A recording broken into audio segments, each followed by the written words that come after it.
Unang araw ng pasukan, ang babaeng si nasigaw na nakakainis ay sinukol ako sa dingding at nagbigay sa akin ng isang cute na baby.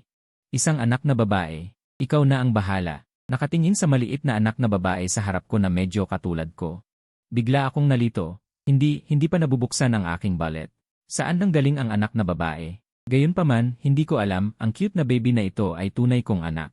At dumating mula sa hinaharap. Kailangan nating bumalik sa ilang araw na nakalipas, nang biglang tumakbo ang isang maliit na baby. Pumasok sa Shenxi Group upang magtanong ng kanyang pangalan, at niyakap ang binti ni Shen Mengxi, na tinawag siyang nanay. Ang lahat ng naroroon ay natigilan. Ang maliit na baby na iyon ay tumawag sa Madam Shen na kanyang ina. Si Madam Shen ay ang pinakamatandang anak na babae ng pamilyang Shen sa Haicheng.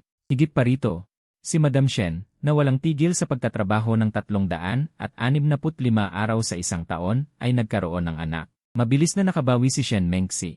Dahan-dahan niyang hinila ang maliit na baby, lumuhod, at ang malamig na aura sa kanyang katawan ay biglang naging malambot. Nakangiti sa aking mukha, mahinahong nagtanong, maliit na kapatid. Hindi ka dapat basta-basta tumawag ng nanay. Kung namimiss mo ang nanay mo, ipapasundo ko ang ate mo sayo para hanapin ang nanay mo, okay? Nang marinig ito, nanlaki ang mga mata ng kanyang assistant sa likuran. Hindi. Nasaan na ang aking malamig na ice queen boss? Ang maliit na baby ay yumugyog ang kanyang ulo, at ang kanyang tinig ay malambot. Nanay, bakit hindi mo pinapayagan si Lola na tawagin kang nanay? Nang matapos siyang magsalita, ang maputi at malambot na mukha ni Lola ay puno ng pagkalito. Hindi niya maintindihan kung bakit hindi siya pinapayagan ng kanyang nanay na tawagin siyang nanay. Ayaw na ba siya ng nanay niya? Sa pag-isip nito, pumikit siya. Lubos na nasasaktan. Nakita ito ni Shen Mengxi at medyo nawalan ng pag-asa. Ngunit hindi ko alam kung bakit, habang nakikita ang maliit na baby na ito na nasasaktan, nakaramdam din siya ng sakit. Ang pakiramdam na ito ay kakaiba, ngunit sigurado ako na imposibleng magkaroon siya ng anak. Dahil mula nang ipanganak siya hanggang ngayon, sa loob ng 26 na taon, hindi pa siya kailanman nakipagrelasyon. Bagaman nakakilala siya ng maraming mga batang lalaki mula sa pamilyang Fu, hindi niya nagustuhan ang mga ito. Gayunpaman, ang maliit na baby na ito ay talagang kamukha niya noong bata pa siya. Para bang inukit mula sa isang ina at anak. At sa unang tingin niya sa maliit na baby na ito, mayroon siyang kakaibang pakiramdam sa kanyang puso. Nanay, ayaw mo na ba sa akin? Nakatingin si Lola kay Shen Mengxi na may pulang mga mata dahil hindi siya nagsasalita. Tila isang nakakaawa na itsura, napakakaakit-akit. Nakita ni Shen Mengxi ang kaawa-awang itsura na ito. Ang kanyang puso ay napunit din, hindi niya sinasadyang sinabi, Lola, hindi talaga ako ang nanay mo. Bago pa siya matapos, si Lola ay biglang umiyak. Nanay, ayaw na ni Lola sayo. Gusto ni Lola na hanapin si tatay at ipapalo ni tatay si nanay ngayong gabi. Narinig ito ni Shen Mengxi at napangiti. Gusto pa niyang sabihin ang isang bagay. Ang assistant sa tabi ay formal na nagsalita, Madam Shen, ang malaking kumperensya. May kalahating oras na lang bago magsimula. Kung hindi tayo alis, baka mahuli tayo. Narinig ito. Hinawakan ni Shen Mengxi ang kanyang hininga at tumayo, tumingin sa 4 na tao sa front desk at malamig na nag-utos. Bantayan niyo ang Lola. Kung hindi dumating ang kanyang mga magulang mamaya, tumawag kayo ng pulis. Matapos magsalita, sinulyapan ni Shen Mengxi ang Lola na umiiyak pa rin. Naramdaman niyang hindi siya komportable, ngunit hindi siya nagtagal at naglakad palabas. Nang makita ng Lola na umalis na ang kanyang ina, biglang humina ang kanyang pag-iyak. Bahagya siyang lumingon. Nakatingin siya sa likod ng kanyang ina nang may pag-aalala, huminga ng malalim, at ang kanyang maliit na mukha ay puno ng hinanakit. Naramdaman ni Shen Mengxi ang mga tingin sa kanyang likuran, at hindi maipaliwanag ang kanyang pakiramdam. Papalabas na siya ng pinto nang. Agad siyang huminto at, sa ilalim ng tingin ng kanyang assistant, dahan-dahan siyang lumingon. Naglakad siya pabalik patungo sa Lola at sabay na mahinahong tinawag, Lola. Halika rito sa nanay. Sa sandaling iyon, lahat ng nakapaligid ay natigilan. Tumingin sila kay Shen Mengxi nang hindi makapaniwala. Si Shen Mengxi ay nalilito rin, halos kusang lumabas ang mga salitang iyon. Hindi niya ito pinag-isipan, ngunit hindi niya ito ipinaliwanag. Nang marinig ng Lola ang kanyang sinabi, pinunasan niya ang kanyang luha at tumakbo patungo kay Shen Mengxi. Yumuko si Shen Mengxi at agad na binuhat ang Lola.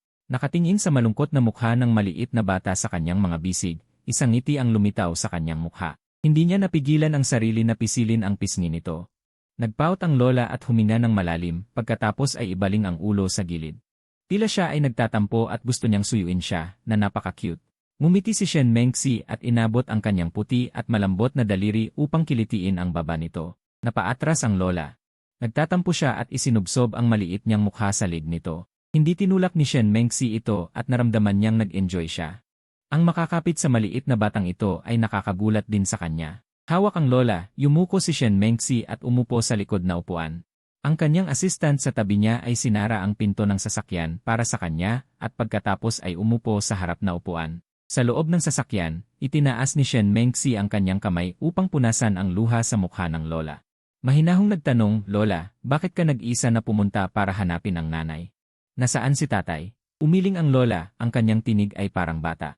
Hindi alam ni lola, paglabas ko lang sa pintuan ay nandito na ako. Natahimik si Shen Mengxi sa narinig. Tumingin siya sa kanyang assistant sa harap na upuan. Nakita ng assistant ang ilang sasakyan sa paligid at mabilis na iniabot ang tablet na nagsasabi, "Emma Shen, sinuri ko lang ang surveillance." Parang biglang lumitaw ang batang ito. Kinuha ni Shen Mengxi ang tablet. Mabilis niyang pinanood ang buong proseso ng paglitaw ng lola. Tulad ng sinabi ng assistant, tila biglang lumitaw ang lola. Sa susunod na segundo, naroon na siya sa front desk. Ang salitang ipaglalakbay sa oras ay lumitaw sa kanyang isipan, ngunit iniisip niya na hindi ito masyadong makatotohanan. Ngunit ang likas na pagiging malapit na naramdaman niya nang makita niya ang lola ay hindi maaaring maging mali. Ito ay nagdulot sa kanya na bahagyang kumunot ang kanyang kilay. Bago pa man niya maintindihan ang kanyang sinasabi, itinaas ng lola ang kanyang maliit at malambot na kamay at hinaplos ang kanyang noo. Tumingin si Shen Mengxi sa maliit na lola sa harap niya at natigilan sa loob ng kalahating buhay. Hindi siya nagsalita sa loob ng isang sandali. Tiningnan din ng lola ang nanay, nakita niyang walang reaksyon ito, kaya ibinaba niya ang kanyang ulo. Nakita niya ang pagtataka sa mukha ng kanyang ina, "Nanay, bakit hindi mo hahalikan si lola? Dati, pag ganito si tatay, hinalikan mo siya," anya, habang aktibong hinahalikan ang pisngi ni Shen Mengxi. "Sige na, halikan mo na ako," anya, habang aktibong hinahalikan ang pisngi ni Shen Mengxi. Narinig ng assistant sa harap ang sinabi niya at pinigilan ang sariling matawa. Hindi nila akalain na mayroon palang kainosenteng bahagi si Manager Shen. Teka, paano kung gustong patayin ni Manager Shen ang mga saksi? Sa pag-isip nito, hindi niya mapigilan ang panginginig at hiniling niya na sana ay nasa isang kulungan siya ngayon. Sa sandaling ito, si Shen Mengxi ay nabigla rin na mayroon siyang ganitong kahalinaang aspeto. Halos agad-agad niyang pinatay ang kaisipang iyon. Malinaw na hindi siya naniniwala dito. Sa huli, hindi niya masyadong binibigyang pansin ang pamilya, maaari pang ang sabihin na ito ay isang kamatayan. Naniniwala siya na kahit magkaroon siya ng mga anak at asawa, hindi pa rin ito magbabago. Bagamat iniisip niya ito, hindi pa rin niya mapigilan na maging mausisa tungkol sa tatay na binanggit ng lola. Pagkatapos pakalmahin ang magulong isipan sa kanyang utak, binigyan niya ng utos ang kanyang mga tauhan, "Iimbestigahan niyo kung ang lola ay anak nila." Mas naniniwala siya na ang lola ay anak nila kaysa sa paglalakbay sa oras. Ngunit habang tinitingnan ang maliit na mommy sa kanyang bisig, hindi niya alam kung bakit ayaw niyang maniwala na ang lola ay anak nila. Pagkatapos mag-isip, nagbigay siya ng utos sa kanyang mga tauhan. "Pumunta muna kayo sa ospital." Habang hindi pa sumasagot ang assistant, muling nagsalita si Shen Mengxi. "Assistant Chen, ipaalam mo kay Ia Zhang na maghanda para sa isang personal na pagsusuri. I-postpone ang appointment sa clinic ng 15 minuto." Narinig ito ni Assistant Chen at hindi niya mapigilan ang paglaki ng kanyang mga mata, puno ng kawalan ng paniniwala. Bago pa siya makatugon, nagtanong si Shen Mengxi sa isang matalim na tinig, "Ano? Kailangan ko bang ulitin?" Narinig ito ni Assistant Chen at bigla siyang natauhan. Umiling siya at sumagot, "Hindi, Manager Shen. Aayusin ko na agad." Bahagyang tumango si Shen Mengxi at tumingin sa maliit na bata sa kanyang bisig at nagtanong sa mababang tinig, "Ano ang pangalan ng lola? Ilang taon na siya ngayong taon?" "Nainay Xiaonay, ang nai ng Nai Xiaonay." Sumagot si Nainay na nakangiti, at kasabay nito, nagpakita siya ng 6 na daliri. Nainay ay 4 na taong gulang na ngayong taon. Mahinang bumuntong hininga si Shen Mengxi, puno ng pagmamahal sa kanyang mga mata. Itinaas niya ang kanyang kamay at hinaplos ang noo nito, pagkatapos ay nagsabi, "Nainay, alam mo ba ang pangalan ng tatay at nanay mo?" "Siyempre alam ko. Ang pangalan ng tatay ko ay Muje, at ang pangalan ng nanay ko ay Shen Mengxi." Habang binabanggit ang kanyang tatay at nanay, ang mukha ni Nainay ay puno ng pagkahumaling at kagalakan, na nagpapakita kung gaano kaganda ang pagmamahal ng kanyang mga magulang sa maliit na kayamanan na ito. Naging sanhi ito upang isang uri ng pagkainggit ang dumaan sa mga mata ni Shen Mengxi. Ito ay isang bagay na hindi niya kailanman naramdaman. Ngunit halos agad-agad, ang damdamin ng pagkainggit ay natabunan ng kanyang mga mata. Muje, hindi maintindihan ni Shen Mengxi ang pangalan. Pakiramdam niya ay narinig na niya ang pangalang ito sa isang lugar, ngunit hindi niya maalala sa isang iglap. Ngunit sigurado siya na hindi niya kilala ang lalaking ito. Tumingin siya sa Assistant Chen at nag-utos. Assistant Chen, tingnan mo ang lalaking nagngangalang Muje. Siya ay nasa edad 20 pataas. Ipadala ang kanilang mga larawan sa cellphone ko. Sige, Manager Shen. Sumagot si Assistant Chen. Gustong malaman ni Shen Mengxi kung anong uri ng lalaki ang nakapagpasuko sa kanyang sarili. Sa pag-iisip nito, bigla niyang naalala ang sinabi ng kanyang kapatid dati, ang lalaking iyon ay mananakit sa akin. Hindi kaya siya ay isang lalaking nananakit sa kanyang asawa. Ang lalaking iyon ay mananakit sa akin. Hindi kaya siya ay isang lalaking nananakit sa kanyang asawa. Hindi, kahit na pangit ang panlasa ko, hindi ko kailanman magugustuhan ang isang lalaking nananakit ng asawa. Naisip niya ito at hindi niya napigilang lunukin ang laway, Mama. Kailan tayo pupunta kay Papa? Nakadikit ang noo ni na inay sa pisngi ni Shen Mengxi. Mahina ang kanyang tinig. Umiti siya at tumango, ngunit hindi agad sumagot. Nag-isip siya at sinabing, pwede kang dalhin ni Mama kay Papa, pero may ilang tanong si Mama kay na inay. Hindi pwedeng magsinungaling si na inay, okay? Nang marinig ito ni na inay, tumango siya na parang sisiw na kumakain ng butil. Hinahalikan siya ni Shen Mengxi, ang kanyang tono ay may kakaibang kaba na hindi niya napansin.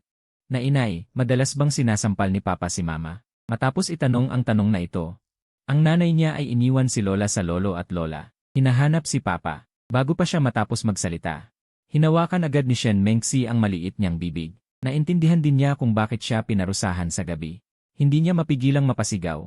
Sa puntong ito, biglang hinila pataas ng Assistant Su sa harap ang divider. Sa susunod na segundo, bahagyang hinila pababa muli ang divider, at magkasabay na narinig ang isang tinig. Shen, wala kaming narinig. Pagkatapos sabihin ito, mabilis na hinila pataas ang divider. Bumuntong hininga si Shen Mengxi, tila walang magawa. Nagbago siya ng usapan, iyon nga pala, Lola. Mabuti ba ang relasyon nina Papa at Mama? Mabuti ang relasyon nila, pero minsan nag-aaway sila. Pero palaging pinapatawad ni Mama si Papa, tulad ni Lola na nagpapatawad kay Lolo. Nang marinig ito, natawa ng malakas si Shen Mengxi. Mukhang mataas pa rin ang kanyang posisyon sa pamilya. Hindi niya alam kung bakit. Sa sandaling ito, gusto niyang makilala ang kanyang magiging asawa. Kahit hindi niya napansin. Parang tahimik niyang tinanggap ang katotohanan na sina inay ang kanyang magiging anak. Hindi nagtagal, dahan-dahang huminto ang sasakyan sa harap ng ospital.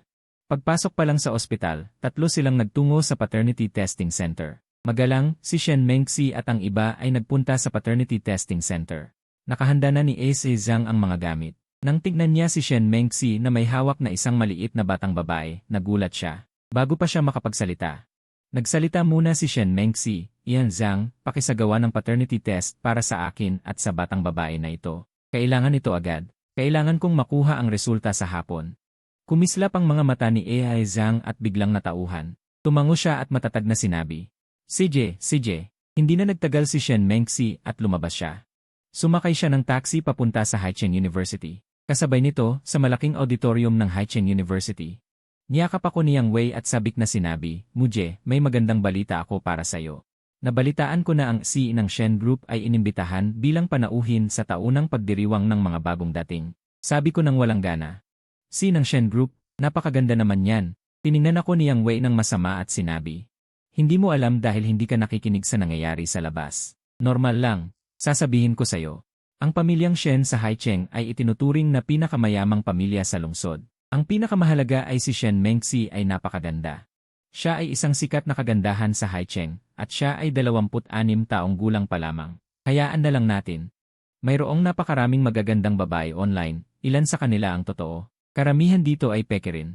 Hindi na siya pangit, ito na ang pinakamaganda. Kung totoo ang sinasabi niyo na napakaganda niya, ako ay lumaki saksimiki. Ngumisi si Yang Wei at hindi na niya pinansin ang usapan. Kinuha niya ang isang sulat mula sa kanyang bulsa at ibinigay sa akin. Kasabay nito, umiti siya sa akin na may pag-aalinlangan. Nang makita ko ang sulat mula kay Yang Wei, nagpakita ako ng pagkasuklam sa aking mukha. Nagtatakip ako ng aking bibig, tahimik na lumipat sa gilid, at hinila pataas ang aking maskara. Sinubukan kong umubo. Yang Wei, kahit na ako ay kaakit-akit, imposible para sa atin. Nagulat si Yang Wei. Ano ang iniisip mo, kuya? Ito ay mula sa class president na si Jiang Yining. Nang marinig ko ito, nakahina ako ng maluwag. Sinabi ko, ang iyong ama, kung maghahatid ka lang ng sulat. Bakit ka ganito ka-curious sa akin? Alam mo bang nakakatakot yan? Huwag mong gawin yan. Kinuha ko ang sulat, hindi ko ito tiningnan, at diretsong pinagsama ko ito sa isang bola. Inilagay ko ito sa aking bulsa. Mukhang nawala ng gana si Yang Wei, at nakita niya ang aking kilos na puno ng pagtataka. Mula noong ipinanganak ako, kuya, nasa kolehiyo na tayo. Hindi ka pa ba maghahanap ng kasintahan? Bakit hindi ka pa rin naakit sa napakagandang class president? Nagsasalita pa lang ako, biglang may narinig akong kaguluhan, at nakita ko ang isang napakagandang babae na may hawak na sanggol sa may pinto. Kung makukuha ko siya bilang asawa, handa akong tumira sa ibang bansa at magmaneho ng mamahaling kotse. Narinig niyang Wei ito at sinampal ako ng kanyang mga mata, at sinabi niya ng may pagkayamot. Hindi mo nais na subukan kahit kaunti, hindi ba? Tumawa ako ng bahagya. Binawi ko ang aking tingin at sinabi, nagbibiro lang ako. Ito ay isang bagay na maaari lamang isipin. Sa sandaling ito, nag-vibrate ang aking telepono 2 beses. Pagtingin ko, ito ay isang mensahe mula kay Jiang Yining. Hiniling niya sa akin na lumabas. Napabuntong hininga ako at naghandang tumakas. Nakita niyang Wei sa gilid at nagtanong ng mausisa, saan ka pupunta? Pupunta akong putulin ang masamang pag-ibig. Sinabi ko ng kaswal. Habang palihim akong lumalabas sa likurang pinto, isang tingin ang nakakuha ng aking atensyon. Mama, si Papa. Sumigaw sina inay habang nakatingin sa aking likuran. Si Shen Mengxi, kasama ang isang grupo ng mga pinuno ng paaralan at si Han Xuanwen ay naghahanda ng umalis. Sa sandaling marinig niya ito, unang tinignan niya ang direksyon ng paningin ni na inay at nakita niya ang isang gwapong likod na nawala sa likurang pinto. Nagbigay siya ng senya sa kanyang katulong sa tabi niya. Pagkatapos ay mabilis na lumabas sa lecture hall. Na inay, hindi ka nagkakamali, di ba? Hinawakan ni Shen Mengxi sina inay at tumakbo pasulong. Hindi, tiyak na si Papa yon. Hindi magkakamali sina inay. Tumingin si Shen Mengxi kay Assistant Chen sa tabi niya. Agad na ipahanap sa akin ang lalaking tinatawag na kuya mo. Ipadala agad sa akin ang litrato. Tumango si Assistant Chen. Sa wakas, kinuha niya ang kanyang telepono at nagpadala ng mga utos na mag-imbestiga. Hindi ko napansin na may sumusunod sa akin. Ayon sa mensahe ni Jiang Yining, nagpunta ako sa Cherry Blossom Forest. Nakita ko si Jiang Yining na nakasuot ng puting gay mula sa malayo. Siya ay nag-ayos ng bahagyang makeup at napakaganda, ngunit sayang at hindi nito naganyak ang aking puso. Nagsisimula pa lang magsalita, nagsalita na si Jiang Yining, Muje, gusto kita. Matagal ko na po kayong gusto simula pa noong high school. Sa puntong ito, naglalakad si Shen Mengxi kasama ang kanyang lola, at narinig niya ang sinabi ni Jiang Yining. Hindi ko alam kung bakit, may kakaibang pakiramdam ang lumitaw sa kanyang puso. Si Xiu Mei ay bahagyang napakunot ang noo ng hindi namamalayan. Tumingin ang lola sa kanyang ama sa malayo, pagkatapos ay tumingin sa kanyang ina na niyayakap siya. 4 na taong gulang pa lang siya, at hindi niya nauunawaan ang ekspresyon ng mukha. Ngunit naramdaman niyang galit na galit ang kanyang ina. Kahit hindi niya alam kung bakit, tiyak na kasalanan ito ng kanyang ama. Nag-isip siya at sinabi niya ng malinaw, Inay, huwag kang magalit, kung hindi ka masyadong nag-aalala. Bumawi siya sa kanyang pag-isip at nagbabalak na tumanggi, ngunit tila mayroon na siyang alam. Hindi niya man lang ako binigyan ng pagkakataong magsalita. Mabilis siyang tumalikod at umalis. Bumuntong hininga ako. Tumingin din siya palabas. Lumabas si Shen Mengxi kasama ang kanyang lola, yumakap sa kanyang lola, at naglakad palabas. Pagkalakad ng ilang hakbang, bigla siyang napagtanto, hindi pa ba siya ina ng kanyang lola? Bakit siya nagtatampo? Kahit iniisip niya yon, hindi pa rin niya mapigilan ang makaramdam ng kakaiba. Para bang may kumuha ng paborito niyang laruan. Inay, hindi ba natin hahanapin si tatay? Nagtanong ang kanyang lola nang makita niyang nagpunta si tatay sa kabilang direksyon. Kiniliti ni Shen Mengxi ang maliit na ilong ng kanyang lola. Baby, hindi ba natin hahanapin si tatay mamaya? Tumango si Nainay nang hindi inaasahan. Sa sandaling ito, iniabot ng assistant na si Chen ang isang telepono. Boss Shen, may estudyante lang na tinatawag na Muje, freshman pa lang, at top score sa Gaokao ng Haicheng. Kinuha ni Shen Mengxi ang telepono. May mga larawan ko na naglalaro ng basketball. Ang binatang nasa larawan ay nasa mga edad ng 21 o 22, mukhang malakas at gwapo. Mukha siyang medyo tanga, lalo na ang kanyang mga mata. Halatang may pagka-inosente at medyo mangmang ang isang estudyante sa kolehiyo. Hindi niya napigilan ang bahagyang ngumiti. Iniabot niya ang telepono kay Nainay at nagtanong. Mukhang malakas ang charm nitong lalaking ito. I-check mo ang lahat ng impormasyon niya. Hindi ko ito kailangan. Hinila ni Shen Mengxi si Nainay pabalik sa kanyang malaking apartment na may tanawin ng dagat. Si maliit na Nainay ay naghubad ng kanyang sapatos at naglakad ng nakayapak sa sahig. Dali-dali siyang tumakbo papunta sa kusina, kumuha ng isang bote ng yogurt mula sa ref, at pagkatapos ay tumakbo patungo sa sala. Nagbukas siya ng AE at umupo sa sofa. Ang bawat kilos ay maayos at walang anumang pag-aatubili. Para bang ito ang kanyang sariling bahay. Si Shen Mengxi, na nakatayo sa entryway, ay kumislap ng mata. Ngayon ay naniniwala na siya na ang maliit na bata na ito ay kanyang anak na babae. Ngumiti siya at tumingin sa maliit na bata sa sala. Hindi niya alam kung bakit, ngunit naramdaman niyang maligaya siya. Pumunta siya sa kusina, nagpakulo ng isang malaking bowl ng instant noodles, naglagay ng kaunting sesame oil, at pagkatapos ay dinala ito palabas. Baby, kumain na. Nang marinig ang tunog, tumakbo ang kanyang lola papunta sa dining room at umupo ng magalang sa upuan. Tinignan ni Shen Mengxi ang cute na maliit na bata sa harap niya, at mas lalong lumawak ang kanyang ngiti. Kumuha siya ng bowl at nagdagdag ng ilang instant noodles. Inilagay niya ito sa harap ng kanyang lola. Tinignan ng kanyang lola ang instant noodles sa harap niya. Ang ngiti sa kanyang mukha ay hindi mawala, at itinulak niya ang bowl patungo sa direksyon ng kanyang ina.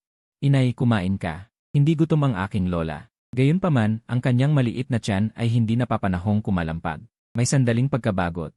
Ngumiti ang kanyang lola nang may bahid ng pagkaawa, kinuha ang kutsara sa tabi niya, at kumain ng isang subo ng instant noodles. Sumabog ang amoy ng sabaw. Hindi niya nakalimutan na purihin, masarap ang noodles na ginawa ni nanay. Narinig ni Shen Mengxi ang kanyang lola na nagpupuri. Mapilitan siyang ngumiti. Kahit ordinaryo ang kanyang pagluluto, hindi naman ito kasing sama para mahirap lunukin. Gayunpaman, kumagat lang siya ng isang beses, at sa susunod na sandali, ang mga dilatang pagkain ay nasa basurahan na. Malinaw na, sobra niyang tinantiya ang kanyang sariling kakayahan sa pagluluto. Dapat siyang mag-message kay Assistant Chen. Ipadala niya itong magdala ng 2 pagkain. Hindi niya maaaring hayaang magutom ang maliit na bata. Hindi nagtagal. Dumating si Assistant Chen, dala ang 2 pagkain. Sina inay ay kumakain ng mabilis at malaki. Ang kanyang mga pisngi ay nakabubulok. Medyo naawa at medyo natatawa si Shen Mengxi.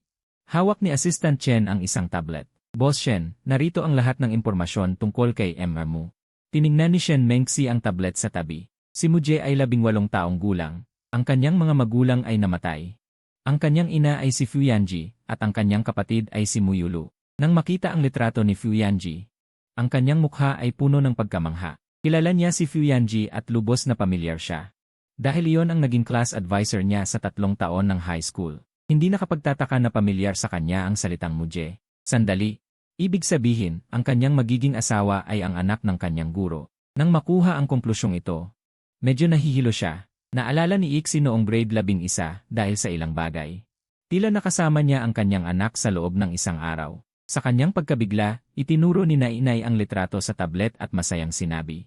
Ina, litrato ito ni Grandpa at Grandma. Ngunit ang Grandpa at Grandma sa larawan ay napakabata. Tumawa si Shen Mengxi at hinaplos ang kanyang ulo.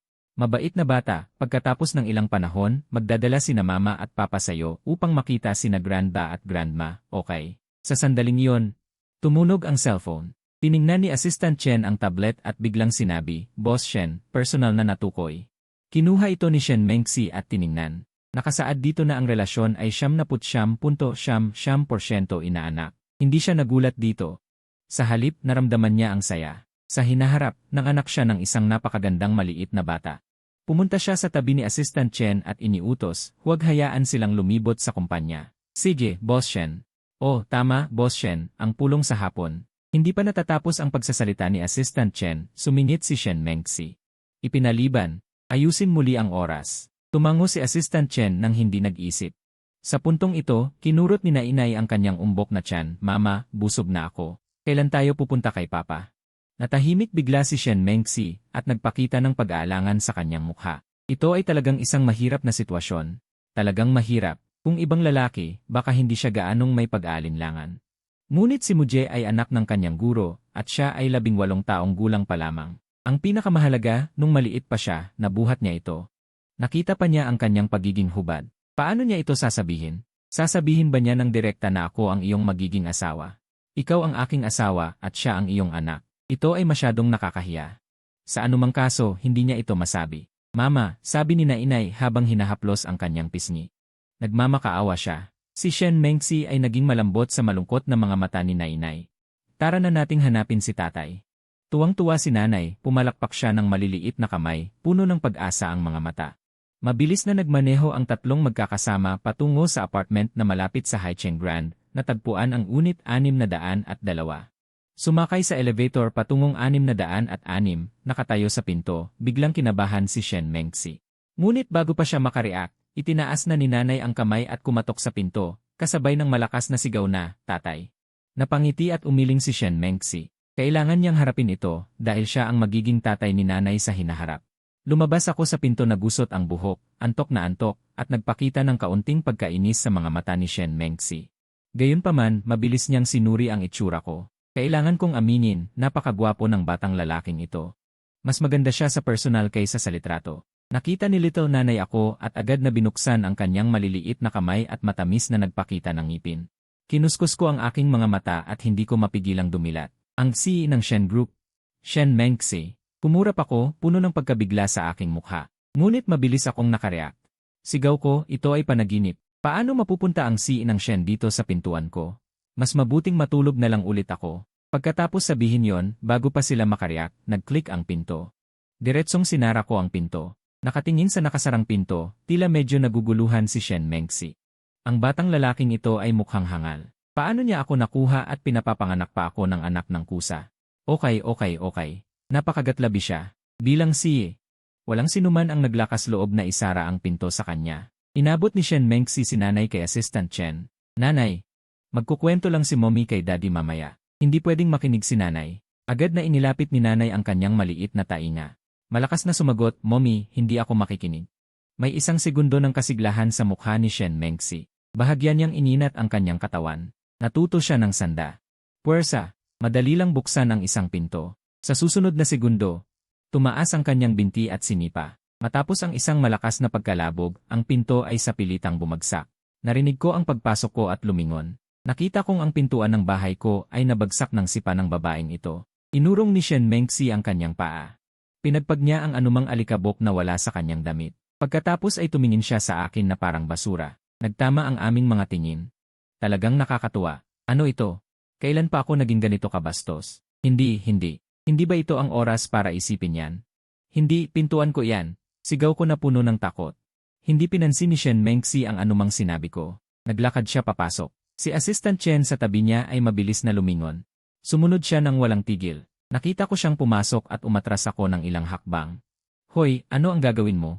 Ito ay sinungaling ka sa bahay ko. Mag-ingat ka. Mag-iingat ako sa pagtawag sa pulis. Mukhang walang pakialam si Shen Mengxi. Tinitigan niya ako ng malamig. Nang makita niyang hindi siya natatakot, bumuntong hininga ako. Ang aso ay ginagamit sa isang araw, ngunit ang aso ay kinikilala sa 1,000 araw. Nalong, umalis ka.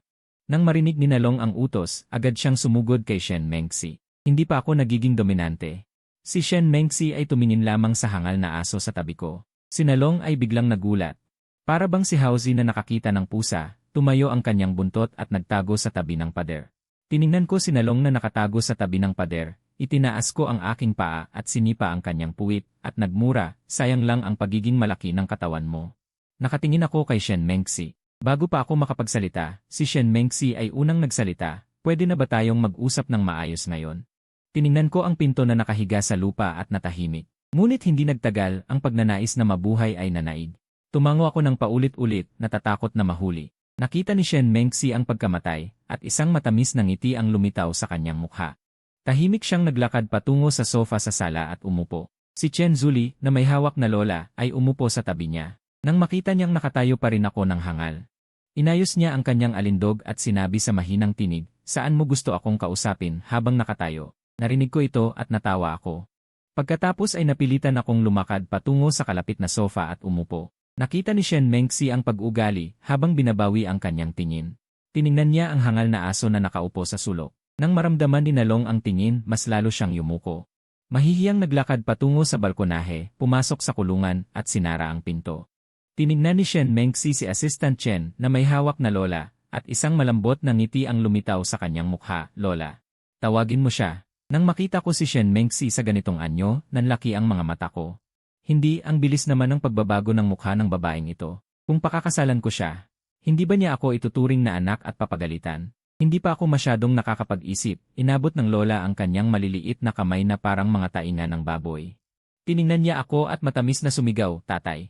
Kumurap ako, tiningnan ang maliit na sanggol sa tabi, at itinuro ko ang aking sarili. Umiti ako at ipinaliwanag, maliit na bata, mali ka ba? Paano magiging tatay mo ang kuya mo? Kahit na sinabi ko yon, masaya pa rin ako sa aking puso. Mayroon akong pagnanais na yakapin ang maliit na sanggol sa aking harapan. Nang marinig niya ito, puno ng sama ng loob ang mukha ng lola, at tumingin siya kay Shen Mengxi. Medyo tahimik niyang sinabi, Nanay, ayaw na ni tatay sa akin. Naalala ko, hindi ganyan si tatay. Dati ay gusto ni tatay si lola. Ayaw na niya ngayon? Nang makita ni Shen Mengxi na malapit nang umiyak ang lola, naawa siya, hinawakan niya ang maliliit na pisngi nito. Umiti siya at umalo, paano naman? Napakaganda ni lola. Bakit ayaw ni tatay kay lola? Naglalaro lang si tatay kay lola, totoo ba? Ngayong nakita ng lola ang kanyang mukha, napakunot ito. Umiti si Shen Mengxi ng seryoso, talaga naman. Ako, na nasa gilid, nang makita ang batang tagapag-alaga na may ganoong mukha, ay biglang nakaramdam ng kaba. Ang emosyong ito ay dumating ng walang dahilan. Sa isang iglap, hindi ko alam ang gagawin. Hinaplos ni Shen Mengxi ang kanyang maliit na ilong. Ang kuting ay tumingin sa akin. Nang magtama ang aming mga mata, tila naramdaman ko lang na. Tila napapaligiran siya ng isang aura ng pagpatay. Ito ay nagdulot sa akin ng pagkainis. Anong ginagawa mo? Ito ay isang lipunang pinamamahalaan ng batas. Akala mo ba dahil mayaman ka ay maaari mong apihin ang mga ordinaryong tao? Sumandal si Shen Mengxi sa kanyang baba. Mayroon akong pagnanais na suntukin ang aking asawa hanggang mamatay. Malalim siyang huminga at nag-isip sa kanyang sarili. Hindi ako maaaring lumaban. Siya ang aking magiging asawa. Kailangan kong magtiis. Pinigilan ang galit sa kanyang puso, bumuntong hininga siya at nagsabi, ang bata ay ang ating magiging anak. Alam kong marahil ay hindi ka maniniwala, ngunit ito ang katotohanan. Habang nagsasalita, kinuha niya ang kanyang telepono at binuksan ang nakasave na video, inilagay ito sa harap ko. Ang video ay isang surveillance footage ng paglitaw ng lola sa lobby ng aking kumpanya ngayong umaga. Nakita kong biglang lumitaw ang lola sa lobby. Nagpakita ng pagkabigla ang aking mukha, ngunit mabilis akong nakarecover. Maaaring pinagsama-sama lang ito. Bago pa man ako makapagsalita, nahulaan ni Shen Mengxi ang nasa isip ko.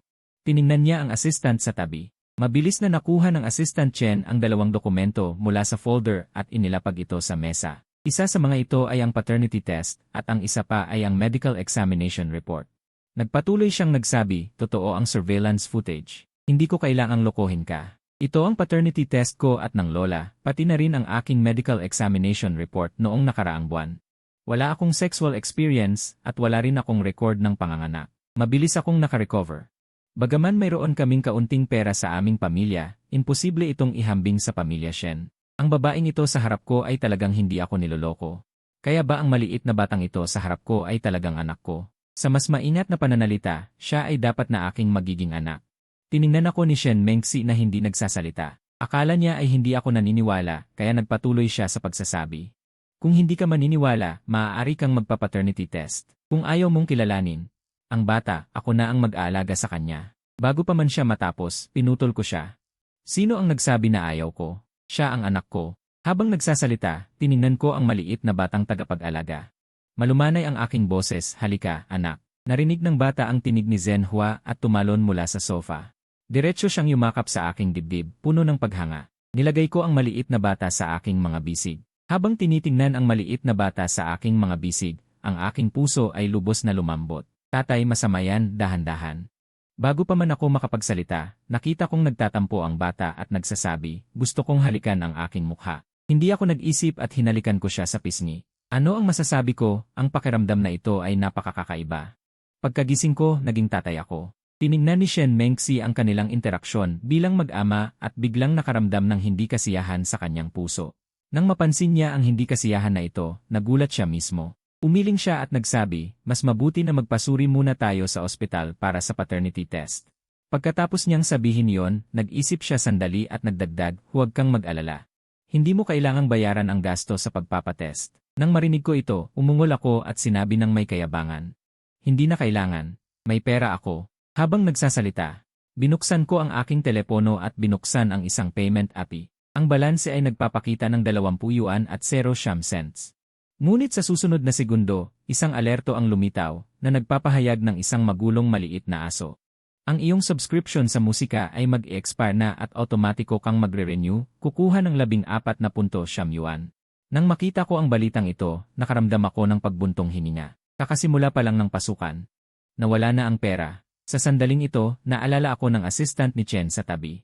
Sir, ang pinakamababang gastos para sa paternity test ay nasa 2,000 hanggang 2,500 yuan. Medyo kulang ang iyong omega-3 sa iyong telepono. Nanatili akong tahimik sa loob ng kalahating minuto. Pagkatapos, tahimik niyang tinawagan ang kanyang ina. Medyo nababalisa, bumangon siya at nagpunta sa balkonahe. Mabilis na nasagot ang telepono. Bago pa makapagsalita ang kanyang ina, agad siyang nagsalita. Inay, ang iyong maliit na pilyo parang kumakain ng pera. Ang boses ni Fu Yanji sa kabilang linya ay parang nagwawala. Hindi ko ito pinansin. Kalmado kong sinabi, kung gayon, maghanda ka ng maging lola. Pagkasabi nito, nagkaroon ng katahimikan sa kabilang linya. Ibinigay ko ang telepono sa aking lola. Hawak ng lola ang telepono, tuwang-tuwa at matamis na sumigaw. Lola. Bago pa makapagsalita ng masasakit na salita si Fu Yanji, narinig niya ang matamis na boses ng isang bata. Napaikot siya ng mata, galit na galit, huwag mo akong gagawan ng mga kahindik-hindik na bagay. Umalis ka at maglaro. Malinaw na hindi naniwala si Fu Yanji sa sinabi ko. Direkta niyang ibinaba ang telepono, ngunit nagpadala pa rin siya ng 2,000 yuan. Alam niya ang kanyang anak. Bagamat magastos siya, bumibili lang siya ng mga laro. Bumibili ng mga sapatos at hindi naman niya ito masyadong pinansin, nagtanong lang siya ng nakasanayan. Hindi siya naniniwala na magkakaroon talaga ng tapang ang pilyong ito na magkaroon ng apo. Tatay, ibinaba na ni Lola ang telepono. Tiningnan ng Lola ang nakasagong telepono. Pagkatapos ay tiningnan ng ama at sinabi, nang matapos siya magsalita, mabilis na nag-ring ang notification ng isang virtual na sobre. Nakangiti kong kinurot ang kanyang maliit na ilong at sinabi, Lola, napakagaling. Habang sinasabi ko iyon, kinuha ko ang telepono at inilapag ang aking lola. Sinabi ko, Lola, pumunta ka muna at maglaro kasama si Mama. Mamaya, gagawan ka ni Papa ng masarap, okay? Nang marinig ng lola na makakakain siya ng lutong bahay ni Papa. Masayang tumango siya, hinalikan ako sa pisngi at malutong na sinabi. Okay. Pagkasabi nito, tumakbo siya sa sala at yumakap kay Shen Mengxi. Hindi ako nagmadali palabas, ngunit tinawagan ko si Lao Deng. Nagtagal bago nasagot ang tawag. Nang malapit ng ibaba, ito ay nasagot. Walang hiya kong sinabi. Lao Deng, naghahanap ka ng pera. Ang maliit na pilyo, ang kontrol sa pananalapi ng pamilya. Hindi ba't nasa kamay ng iyong ina? Bakit ka naghahanap ng pera sa akin? Galit na sinabi ni Murong Hao. Kung gayon, maaari ko lang sabihin kay Mama na nagtatago ka ng sikretong pera. Bago pa ako matapos magsalita, pinutol ako ni Murong Hao na nakangiti. Malaki. Mag-ama tayo, pwede tayong pag-usapan ng lahat. Magkano ang gusto mo? Sa huling tatlong salita, puno ng paggangalit ang tono niya, pero hindi ako natinag. 2,000, 2,000, nababaliw ka na ba? Ang nanay mo ay nagbibigay lang sa akin ng 200 kada linggo para sa aking personal na gastos. Hindi ko hinayaan na tapusin niya ang sasabihin. Pinuputol ko siya, kung malalaman lang ni Mama na ninanakaw mo ang pera ko na pang-ipon tuwing taon. Magaling na anak, 2,000 ay kulang. Magdagdag ka ng 5. Nasa kolehiyo ka na, dapat alagaan mo ang sarili mo. Gastusin mo ang dapat gastusin. At magtipid ka para sa tatay mo. Sa pagkasabi nito, direkta niyang binaba ang telepono. Mabilis kong ibinalik ang 2,005 kay Izzy habang namumutla. Pagkalipas ng ilang minuto, muling umalingaw ang tunog ng notifikasyon ng WeChat.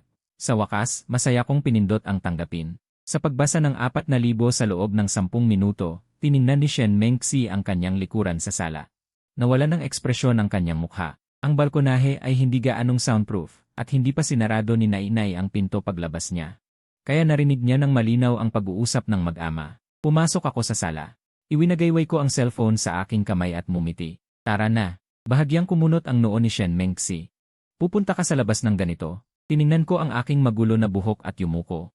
Umiti ako ng may pagka-awkward. Maghintay ka ng 15 minuto. Pagkasabi ko, tumakbo ako pabalik sa banyo para maghilamos. Hinawakan ni Shen Mengxi ang kanyang noo. Kahit nagsimulang magliwanag ang maliit na apartment na ito, ang apartment ay maliit.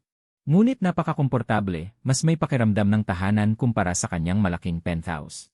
Pinagmasdan niya ang paligid at sa sulok ng kanyang paningin, nakita niya ang maliit na aso sa loob ng hawla. Naalala niya ang pagiging duwag ng maliit na aso kanina. Hindi niya mapigilang makaramdam ng kaunting kasiyahan. Nakita rin ni Nainay ang maliit na aso sa hawla, at may pagkalito sa kanyang mukha, nagtanong siya. Nanay, bakit nadumihan ang maliit na aso? Habang sinasabi ito, noong bata pa siya, tiningnan niya ang maliit na aso sa hawla. Agad na nahulaan ni Shen Mengxi na ang maliit na aso ay ang ipinagbubuntis na tuta ng alagang aso, kaya't mumiti siya at ipinaliwanag. Maliit na tanga, hindi iyan ang maliit na aso, iyan ang nanay ng maliit na aso. Kung gayon ang maliit na aso, tumango muli si Nainay at nagtanong. Ang maliit na aso ay nasa sinapupunan pa ng malaking aso at hindi pa ipinapanganak. Pagkalipas ng ilang taon, ipapanganak na ang maliit na aso. Papaglaruin mo muna siyang kasama ni Lolo, okay? Mahinahon niyang ipinaliwanag. Medyo nalungkot si Nainay. Ngunit hindi ito nagtagal. Kahit hindi na siya makakalaro ng maliit na aso sa hinaharap, mayroon na siyang malaking aso. Maya-maya, lumabas ako mula sa silid tulugan, hindi pa tuyo ang aking buhok. Medyo tumatalsik pa ang tubig mula sa aking buhok. Tumingala si Shen Mengxi at nakita ang tanawing ito. Ang kanyang tibok ng puso ay biglang bumilis. Hindi niya inaasahan na kahit sa kanyang pagkagulat, mayroon pa ring mga hibla ng magandang buhok. Nang magpaut ako, nagtanong ako, anong nangyari? Narinig mo ang ingay. Napagtanto ni Shen Mengxi ang sitwasyon. Namula ang kanyang mukha, ngunit nanatili siyang kalmado. Pagkatapos itong iproseso ng mga manlalaro, wala na. Tara na. Iniabot sa akin ni Lola ang kanyang maliit na kamay at nagkunwaring nagtatampo, Papa, Papa. Nang marinig ko ang tunog, agad akong ngumiti at kinuha si Lola mula sa yakap ni Shen Mengxi, natural ang kilos. Para bang nangyari na ito ng maraming beses. Sabi ni Shen Mengxi, titignan siya ng assistant Chen sa bahay. May mag-aayos ng pinto mamaya. Umiti ako at tumango. Sa wakas, tatlo kaming sumakay ng elevator papuntang unang palapag.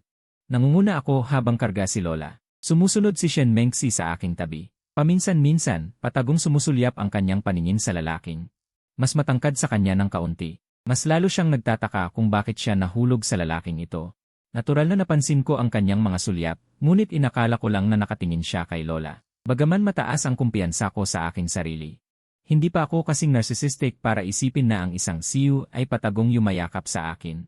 Gayunpaman, nang maisip ko na siya ang aking magiging asawa at mayroon na kaming napakagandang anak na babae. Hindi ko mapigilang mapangiti. Habang ako ilihim na nagpapasaya sa sarili, si Lola, na nakapatong sa aking balikat, ay iniangat ang kanyang maliit na kamay, hinawakan ang pisngi ni Shen Mengxi, at sinabi sa mahinang boses. Nanay, bakit mo laging patagong tinitingnan si tatay? Tinitingnan mo rin ba si Lola? Pagkasabi nito, ang mapulang mukha ni Shen Mengxi ay lalo pang namula na parang isang hinog na mansanas, napakakawili-wili. Nagkagat siya ng kanyang kuko sa kahihiyan. Hindi niya inasahan na ang kanyang lihim na kilos ay mabubuking ng kanyang anak. Isang malamig na kahiyaan ang bumalot sa kanya. Bahagya akong lumingon at tumingin kay Shen Mengxi. Nang magtama ang aming mga mata, umiwas siya ng tingin at sinabi, huwag kang mag-isip ng kung ano-ano. Napansin ko lang nakamukha ni Lola si tatay. Nang marinig ko ito, itinuktok ko si Lola sa hangin. Hindi ako nag-isip, hinigpitan ko ang aking mga kamao at hindi ko siya pinansin. Naglakad ako papalabas ng komunidad. Si Lola at ako ay tumingin sa kanyang likuran at pagkatapos ay nagkatinginan. Puno ng pagtataka ang aming mga mata. Tatay, parang galit si nanay. Mag-nil ka na naman sa tabla mamayang gabi, bumuntong hininga si Lola at sinabi na parang isang matanda.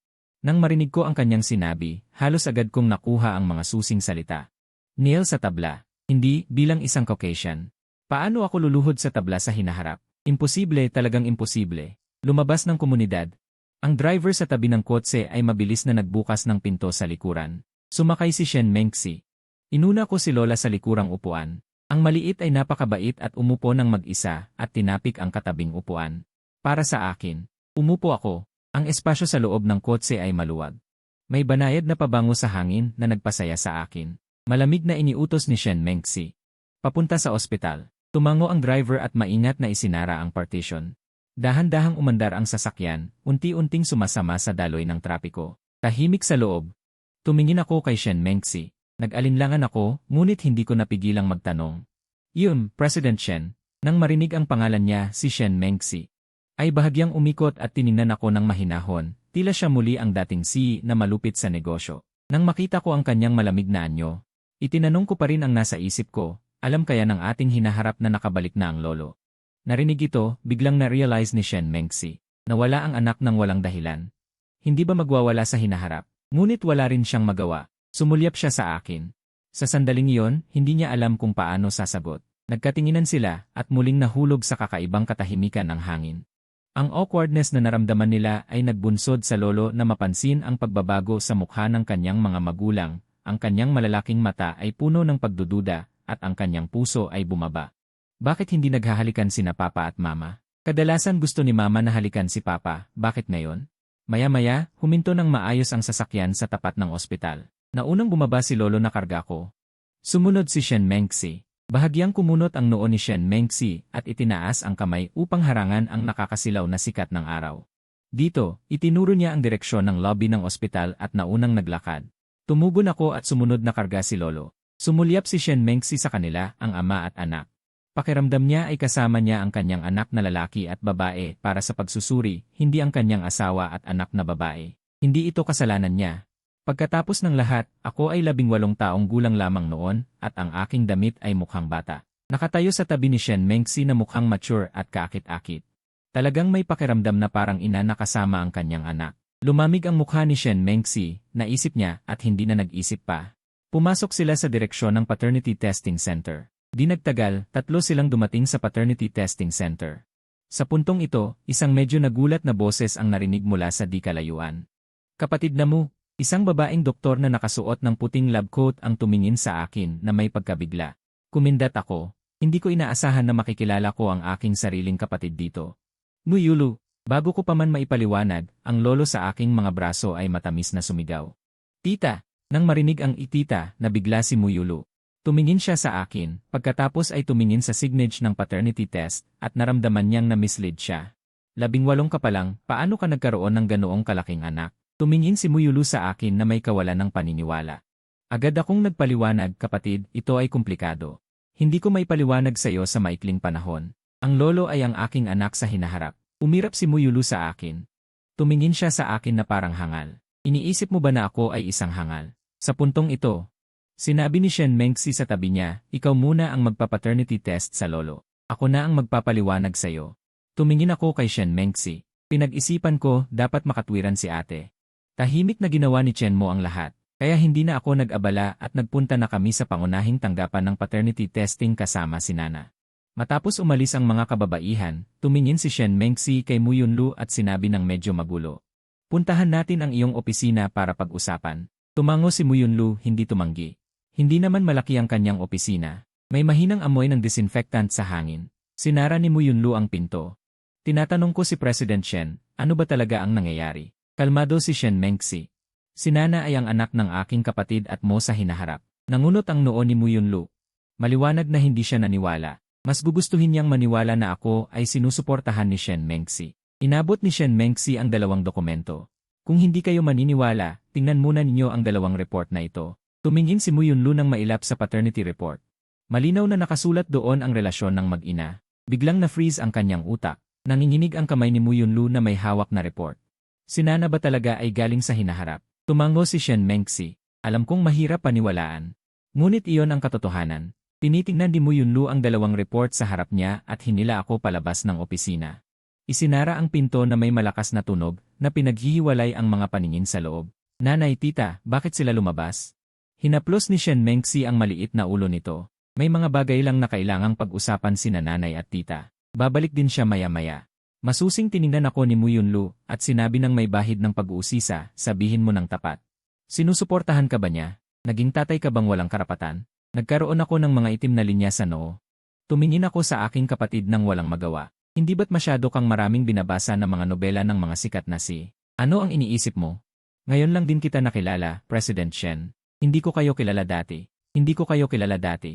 Kung sasabihin ko, hindi naman kulang sa pera ang ating pamilya. Bakit ko naman isasakripisyo ang sarili ko para sa pera? Hindi naniwala si Mu Yunlu. Ngunit naniwala na siya ng 3 bahagdan. Ipagpapatuloy ko pa. Kapag nakuha na ang paternity report namin ni Nana, magiging malinaw na ang lahat. Nakatitig sa akin si Mu Yunlu ng ilang segundo. Sige na. Sa gabi, pupunta ako sa apartment mo dala ang report. Sa opisina, ang maliit na bata ay nakaupo sa upuan, nagpapagulo ng kanyang mga paa. Masaya siya. Nang makita si Mu Yunlu na pumasok, agad na nagpakita ng matamis na ngiti si Nana. Malinaw na sumigaw siya, tita. Narinig ang kanyang mahinang boses, hindi napigilan ni Mu Yunlu na lumambot ng kaunti.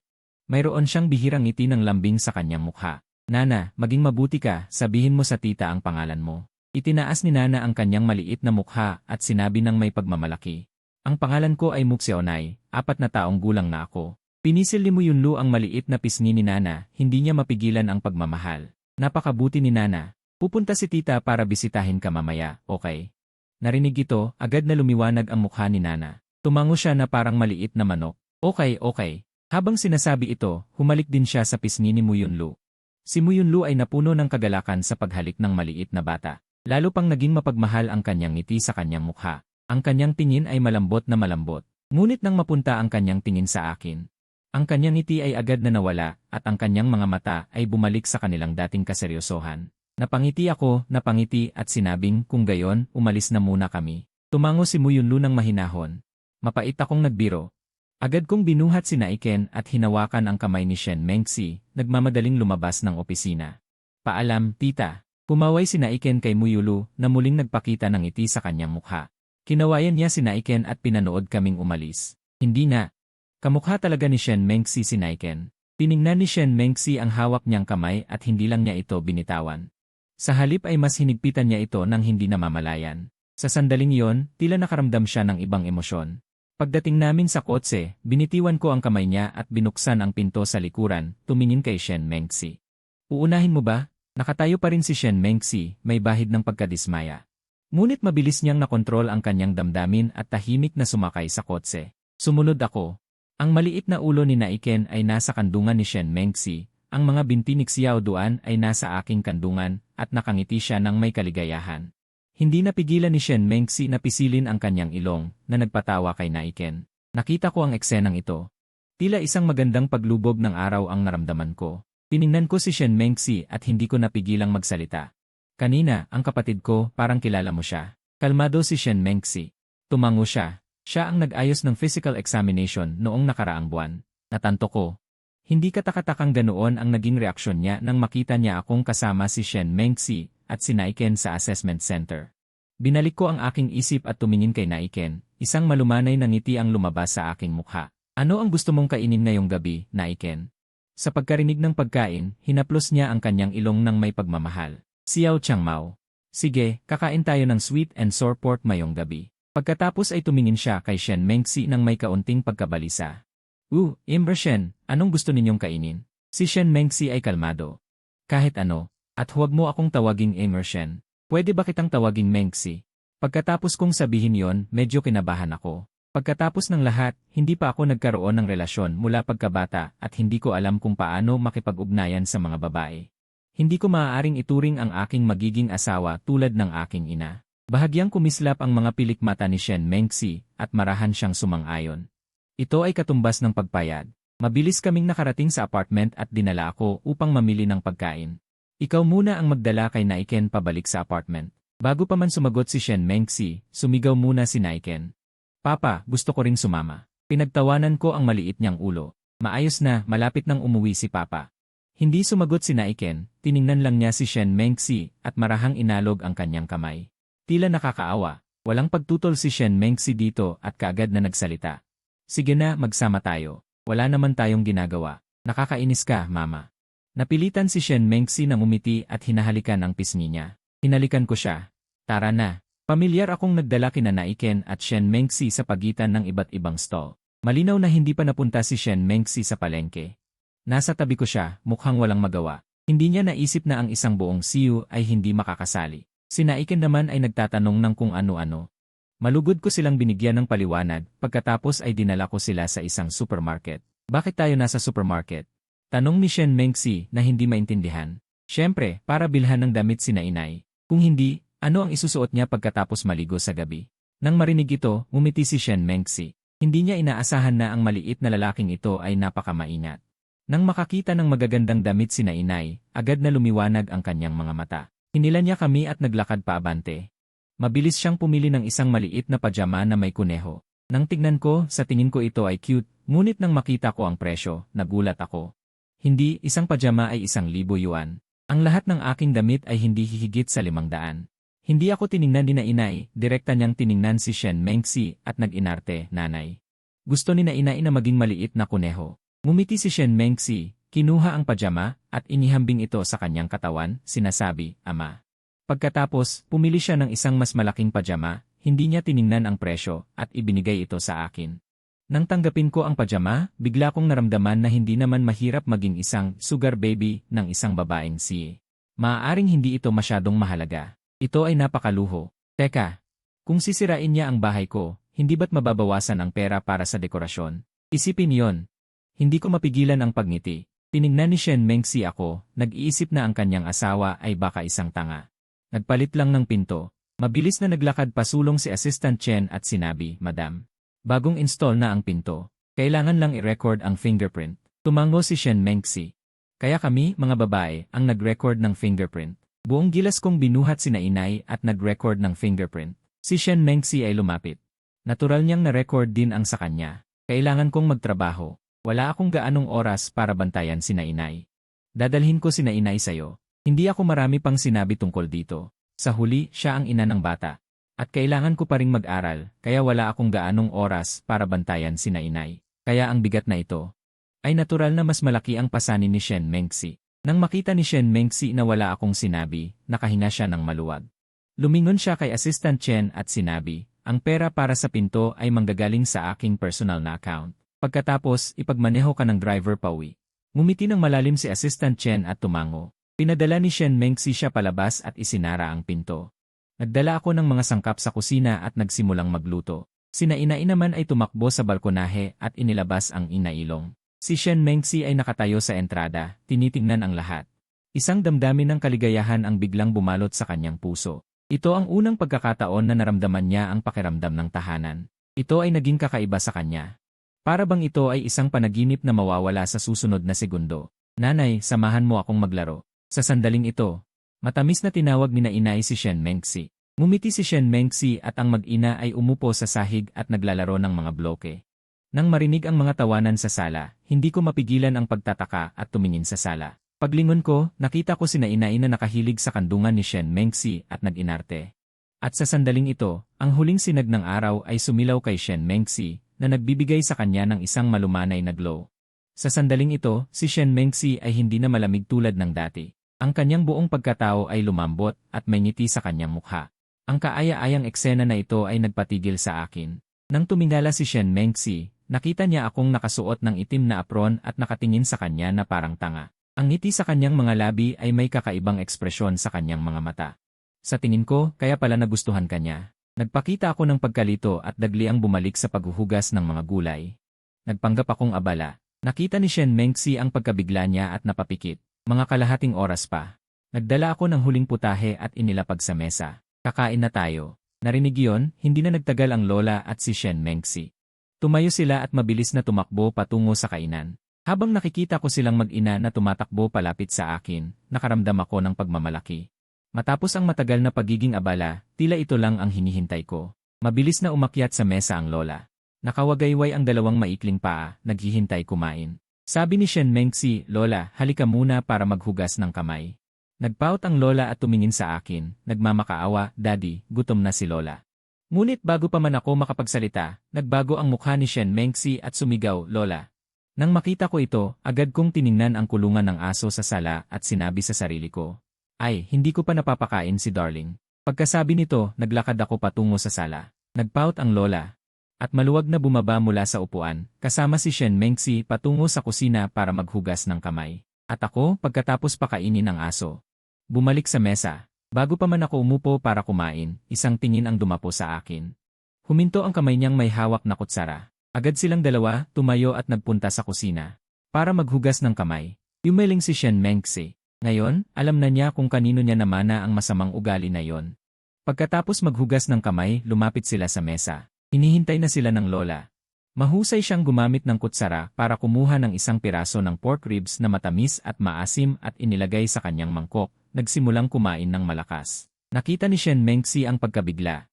At hindi niya napigilang ngumiti. Pagkatapos ay kumuha siya ng isang piraso para sa sarili niya. Inakala niya na ang kanyang lutuin ay karaniwan lamang. Ngunit hindi niya inaasahang masarap pala ito, mas masarap pa kaysa sa ilan sa mga kilalang chef. Hindi ko inaasahan na ang iyong lutuin. Tumingin siya sa akin, at habang gusto niyang purihin ako, nakita niyang nakayuko ako at masugid na kumakain. Ang isang mangkok ng kanin ay kalahati ng ubos. Ngayon, alam na niya kung bakit sila. Ang paraan ng pagkain ng lola ay eksaktong kopya ko. Nagdulot ito sa kanya ng kaunting sakit ng ulo. Tila ang lola, bukod sa kanyang mukha, ay walang kahawig niya, hindi ang kanyang kaibig-ibig na anak na babae. Ay hindi maaaring maging katulad ng kanyang ama, isang idiot. Walang kukuha sa inyo, nagkatinginan kami ng lola. At hindi namin napigilang mapatawa. Nagpaliwanag ako ng nahihiya, kakagaling ko lang sa high school. Hindi pa ako nakaka-adjust. Mag-iingat na ako, tiyak na mag-iingat. Napasapo si Shen Mengxi sa noo, napabuntong hininga, parang hindi lang ako nagpalaki ng anak na babae. Kundi nagpalaki rin ng anak na lalaki. Ngunit hindi siya nagsabi ng marami, nagpatuloy na kumain. Dahil sa pagtitimpi ni Shen Mengxi, ang ama at anak ay kumakain na ngayon ng mas magalang. Hindi nagtagal, tapos na silang tatlo kumain. Masarap ang lutuin ko. Ang lola ay nakakain ng halos kalahating mangkok. At si Shen Mengxi, na bihira, ay nakakain ng isang mangkok at kalahati. Isang mangkok at kalahati. Karaniwan ay hindi siya masyadong kumakain. Kahit na masarap, kalahating mangkok lang ang kinakain niya. Ngayong araw, kumain siya ng isa at kalahating mangkok. Nakakagulat ito para sa kanya. Pagkatapos, umupo siya kasama ang kanyang lola sa sala para magpahinga. Ako naman ay naglilinis ng mga plato sa kusina. Matatapos ko ito sa loob ng 2 hanggang 3 minuto. Inayos ko ang mga plato. Pagkatapos kong punasan ang aking mga kamay, lumabas ako ng kusina at tiningnan ang orasan sa dingding. 8:10 minuto pa lang. Tumingin ako kay Shen Mengxi at nagtanong. Mengxi, maaga pa, gusto mo bang maglakad-lakad ng aso? Siyempre, kung abala ka, pwede ako at ang lola. Hindi pa ako tapos magsalita. Sinabi ni Shen Mengxi nang maputol ako. Sige, tamang-tama para matunaw ang kinain. Hindi ko inaasahan na agad siyang pumayag. Nagulat ako. Kinuha ko ang tali ng aso mula sa kabinet sa pasukan. Maayos kong nilagay ang leash sa maliit na dragon na nakaupo sa pintuan at nagwawagayway ng buntot. Ang lola ay tumakbo rin palapit gamit ang kanyang maikling binti. Nakatingin siya sa akin na nagniningning ang mga mata. Lola, maglalakad ba tayo ng maliit na dragon? Gusto mo bang sumama, Lola? Tumango ng malakas ang lola at kusang hinawakan ang kamay ni Shen Mengxi. Nang makita ni Shen Mengxi ang maliit na kamay ng kanyang anak na kusang lumapit, uminit ang kanyang puso. Hinigpitan niya ang hawak pabalik. Lumabas ang 3 at ang isang aso sa komunidad at bumaba gamit ang elevator. Ang tabi ng ilog sa gabi. Ang malamig na hangin ay sumasabay. Hawak ko ang lola sa isang kamay at ang maliit na dragon sa kabila. Ang maliit na dragon ay masayang inamoy ang mga damo sa tabi ng kalsada. Ang simoy ng hangin ay humahaplos sa buhok ni Shen Mengxi. Tumingala siya at tiningnan ang kanyang anak na tumatalon sa tabi ko. Ang mga sulok ng kanyang bibig ay bahagyang umangat. Ang ganitong gabi, ang ganitong samahan. Dahil dito, ang tensyon niyang puso ay kusa nang nag-relax. Tila sila ay isang ordinaryong pamilya ng 3 na nag-enjoy ng kanilang libreng oras pagkatapos ng hapunan. Pagkatapos maglakad ng halos kalahating oras, bumagal na ang mga paa ng lola. Hinila niya ang laylayan ng aking pantalon. Maliit na dragon na humihinga ng malalim, Lola, hindi na makalakad ang lola. Umiti ako at yumuko. Kung gayon, gusto mo bang buhatin ka ni tatay? Agad na nagalak ang lola at iniunat ang kanyang maliliit na braso. Madali ko siyang binuhat sa aking likod at matatag na sinuportahan ang kanyang maliit na puwit. Si Shen Mengxi ay malakas. Kusang kinuha niya ang tali ng maliit na dragon mula sa aking kamay at tahimik na sumunod sa tabi namin ng aking anak. Bumalik kami sa baba ng apartment building. Mukhang pagod na rin ang maliit na dragon, sumunod ito ng maayos sa elevator at sa loob ng bahay. Mahinang sinabi ni Shen Mengxi sa lola na malapit nang matulog sa aking likod, Lola, gusto mo bang pumunta sa Tibet? Nagulat ang lola sa kanyang malabong sagot. Pagkatapos, binuhat siya ni Shen Mengxi papunta sa banyo. Agad na narinig ang tunog ng tubig sa banyo, kasama ang usapan ng mag-ina. Mama, sabon para sayo. Maraming sabon. Hindi nagtagal, nagsimulang pumikit ang maliit na mata ng lola. Ang maliit na bata ay humikab ng malakas. Ang maliit na ulo ay unti-unting bumababa, halatang inaantok. Tinignan ni Shen Mengxi ang cute na mukha ng kanyang anak na inaantok. Hindi niya mapigilang mapangiti ng mahinahon. Binalot niya ang buong lola gamit ang malaking tuwalya at binuhat siya palabas ng banyo. Habang pinagmamasdan ang lola na halos makatulog na sa pagkakabalot, nagsalita ako. Alas 8 na. Bakit hindi na lang natin dito patulugin si lola ngayong gabi? Bago pa man sumagot si Shen Mengxi, tila nagbago ang kapaligiran. Nag-init ang aking mga tainga at ang aking paningin ay kusang lumihis. Ganoon din ang kilos ni Shen Mengxi habang yakap ang kanyang anak. Isang bahid ng hindi natural na pamumula ang lumitaw sa kanyang mukha. Suminghot siya at bahagyang tumango. Hindi siya tumanggi at pagkatapos ay dinala niya si Lola kasama ko papasok sa kwarto. Hindi naman malaki ang kwarto. Ngunit malinis at maayos ang pagkakasalansan. Mayroon pa ring mahinang amoy ng sabon sa hangin. Pinalitan niya si Lola ng bagong bili niyang damit tulog na may larawan ng maliit na tigre. Pagkatapos ay inilagay niya ito sa kama. Masayang-masaya ang maliit na bata na gumagapang sa kama, ngunit sa hindi magtatagal ay naubos ang kanyang enerhiya. Umupo ako sa gilid ng kama at marahang hinaplos ang maliit niyang tiyan. Pinanood ni Shen Mengxi ang aking tila hindi bihasang galaw. Bahagyang lumambot ang kanyang tingin. Walang nagsalita sa kanilang dalawa, tanging tahimik na pinagmamasdan si Nana. Sa hindi magtatagal, si Nana ay tuluyang nalagutan ng malay at mahimbing na natulog, pantay at malalim ang kanyang paghinga. Pinahinto ko ang aking kilos, maingat na inalis ang aking kamay, at nagkatagpo ang aming mga mata. Maingat kaming lumabas ng kwarto at umupo sa sopa. Walang nagsalita sa amin sa sandaling iyon. Ang aming kasalukuyang kalagayan ay talagang tila sa isang ordinaryong mag-asawa na nagre-relax sandali pagkatapos makatulog ang kanilang anak. Sa sandaling iyon, may biglang kumatok sa pinto. Ako ay nagulat at agad kong nalaman kung sino yon. Agad akong tumayo at mabilis na binuksan ang pinto. Mabilis na sinilid ng aking paningin ang bagong pintuan. Bakit napalitan ang pinto? Agad kong naaalala ang kagandahan ni Shen Mengxi kaninang hapon. Umiti ako ng bahagya. May problema ang dating pinto, kaya napagdesisyonan kong palitan na lang ng bago. Hindi nag-isip ng malalim si Muyulu. Pumasok siya sa apartment at agad na nakita si Shen Mengxi na nakaupo sa sopa. Hindi siya masyadong nagulat. Si Nana ay nakatulog na. Tumango kaming dalawa ni Shen Mengxi. Umupo si Muyulu sa sopa. Diretso niyang kinuha ang isang dokumento mula sa kanyang bag at ibinigay sa akin. Pagkabukas ko nito, ito pala ay isang paternity test report. Malinaw na nakasulat dito na ako at si Nana ay may relasyon sa pagiging magkaanak. Wala akong naramdamang pagkagulat sa resulta.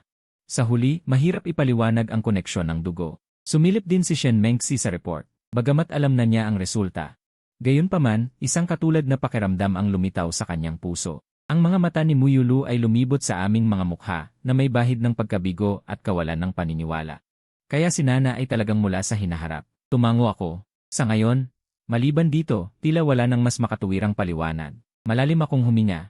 Kahit na matagal na siyang naghanda sa kanyang isipan, pakiramdam niya ay hindi pa rin ito totoo. Ano ang plano ninyo pagkatapos?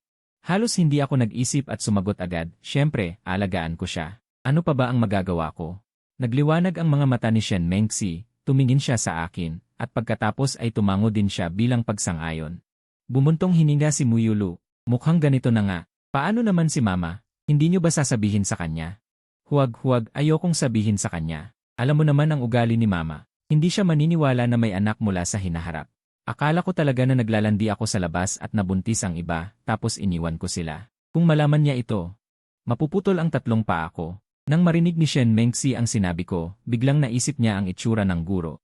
Hindi niya napigilan ang mapatawa habang umiiyak. Ang ugali ng guro ay hindi talaga nagbago. Ngunit nagsimula rin siyang mangamba.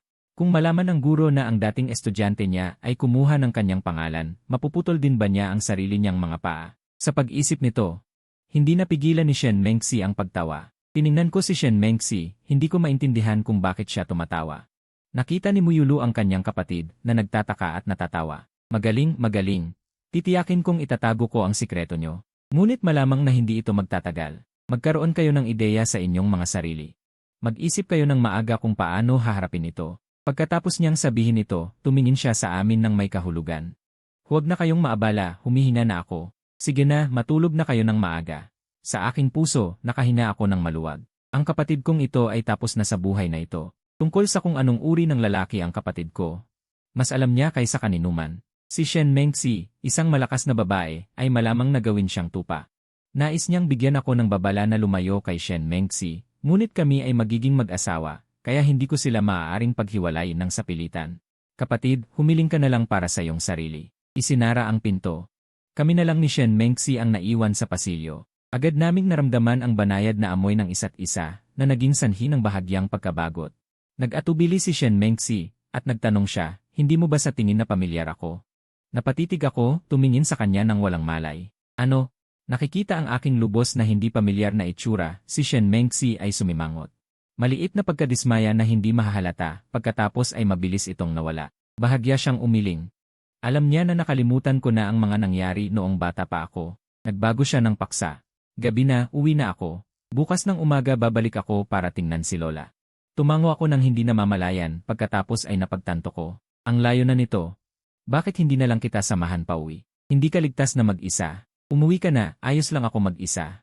Nang marinig ko ito, may hindi mapapansing pagkadismaya sa aking mga mata. Tumango ako ng bahagya. Nakita ni Shen Mengxi ang pagbabago sa aking mahinhing ekspresyon.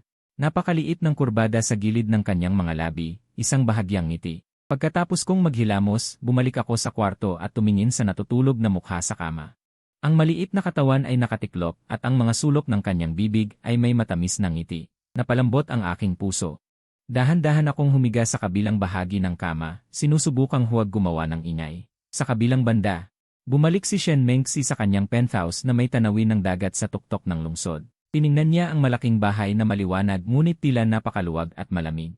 Naramdaman niya ang isang hindi maipaliwanag na kalungkutan. Hindi niya napigilan ang pag-isip sa maliit na mukha ng kanyang lola na natutulog at ang aking malungkot na ekspresyon. Naalala niya, hindi niya napigilan ang bahagyang pagngiti sa mga sulok ng kanyang bibig. 4 na araw. Maagang nagising si Shen Mengxi. Pagkatapos ng simpleng paghilamos, agad siyang nagmaneho papunta sa isang kainan.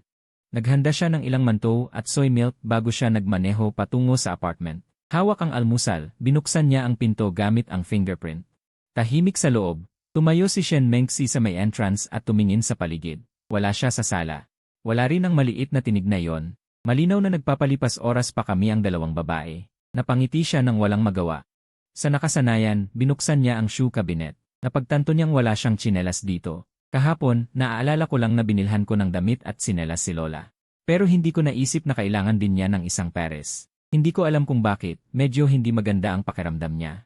Pero mabilis niyang inayos ang emosyon niya. Inilagay niya ang almusal sa hapagkainan. Kasabay nito, kinuha niya ang kanyang cellphone at tinawagan si Assistant Chen. Mag-oopisina ako sa karagdagang gusali ngayon. Pakitdala ang laptop at calculator ko mamaya. Tumugon ng malakas si Assistant Chen sa telepono. Sige, Madam Shen. At pakidala rin ng isang peres ng tsinelas ng babae. Pinutol niya ang tawag. Tumingin si Shen Mengxi sa nakasaradong pinto ng kwarto. Naglakad siya patungo sa kwarto, pero bigla siyang huminto. Medyo hindi maganda ang pumasok ng ganito, di ba? Nasa loob pa rin siya natutulog. Pero sa pag-isip niya ulit, siya ang nanay ni Nana. Hindi ba't natural lang na pumasok para tingnan ang bata? Sa pag-isip nito, dahil dito, hindi na siya kumatok. Binuksan niya ang doorknob at pumasok. Sa kama, malaki at maliit na tao ay nakahiga ng pahalang. Si Nana ay direktang natutulog sa unan, at ang kanyang mataba at maliit na paa ay nakapatong sa mukha ko. At ako, nakatawid ang mga braso at binti, inaangkin ang malaking bahagi ng kama. Hindi napigilan ni Shen Mengxi na bahagyang magtaas ng sulok ng kanyang bibig. Isang bakas ng kawalan ng magawa ang dumaplis sa kanyang mga mata, na may kasamang bahid ng malambot na pagtawa. Yumuko siya at inalis ang maliit na paa ni Nana na nakapatong sa aking mukha. Pagkatapos, inayos niya ang medyo magulong buhok ni Nana sa noo. Ang kanyang mga daliri ay dumampi sa malambot na pisngi ng kanyang anak. Hindi niya napigilang pisilin ito. Ang kanyang puso ay agad na lumambot. Hindi niya napigilang bulungan ng mahina ang posisyon mo sa pagtulog. Kaya naman pala hindi pinatulog ng iyong nanay at tatay na matulog ng magkasama. Tila naramdaman ni Nana ang puwersa sa kanyang pisngi at dahan-dahang iminulat ang kanyang mga mata. Medyo antok pa ang mga mata ng maliit na bata. Nang makita niya si Shen Mengxi na malapit, nagulat siya sa una. Pagkatapos, ang kanyang maliit na bibig ay bumagsak, na may malakas na antok. Lumambot ang kanyang mga bisig at lumungkot ang kanyang mukha. Nay, yakapin mo ako. Gusto kong mayakap, ang malambot niyang tinig ay may bahid ng paglalambing. Agad na natunaw ang puso ni Shen Mengxi. Yumuko siya at niyakap ang maliit na bata. Sa susunod na sandali, hinalikan niya ang malambot at mamula-mulang pisngi ng bata. Agad na tumawa ang bata. Hinawakan ng maliit na kamay ang leg ni Shen Mengxi at kinuskos ang kanyang mukha. Nay, ang malambot niyang tinig ay paulit-ulit na tumatawag sa kanyang ina. Narinig ito ni Shen Mengxi at napuno siya ng kagalakan. Ito ang pakiramdam na hindi niya naranasan noon na nagbigay sa kanya ng pakiramdam ng lubos na kasiyahan.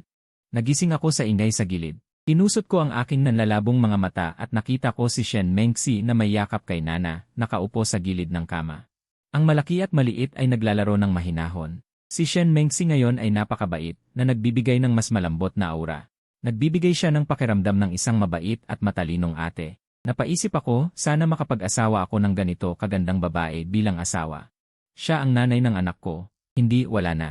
Bakit ka nandito ng maaga? Inayos ni Shen Mengxi ang kanyang buhok. Walang 8, 8:00 na. Maaga pa ba?